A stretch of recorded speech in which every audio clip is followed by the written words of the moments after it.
Update. With us here in studio, Gerard Filitti is a senior counsel for the Lawfare Project, and he's with us now. Gerard, welcome back to National Report. All right, we are in full swing when it comes to campaign season, at least on the Republican side, I should point out. What do you make of what you've seen from Ron DeSantis so far? Well, I'm seeing good energy. I'm seeing that he is a man who's confident with who he is and what he has to offer. I'm seeing a challenge to President Trump. I think this is not a dead giveaway that Trump will be the nominee, and it's very important to see how DeSantis develops as a serious candidate on the national stage. We just haven't seen that yet, but that's what a year and a half will give us. You're seeing a lot of Trump as well, not just DeSantis, but Trump making a town hall stop last night, and also a stop in Iowa as well, and the all-important primary state. And he hits on DeSantis quite heavily.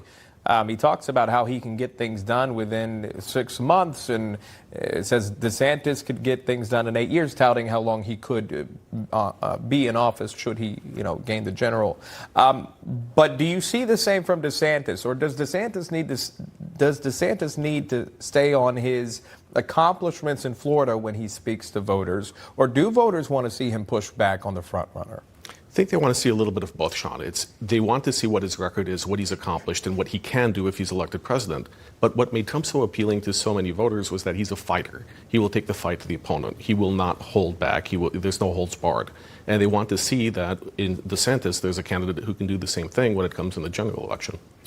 There's also an art of dealing with the media when it comes to running a presidential race, because this is partially how you get your message out to the public, right?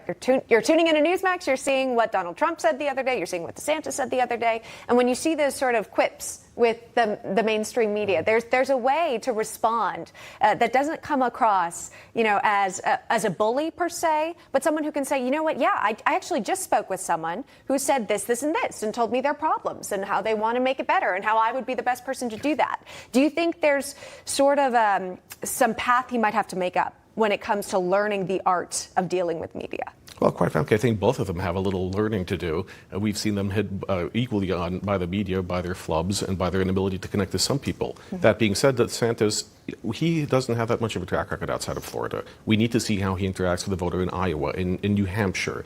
We need to see how he does listening to people's problems when they're not in his state, and he may not feel comfortable with that. So there's a steep learning curve, but he seems perfectly capable of doing it.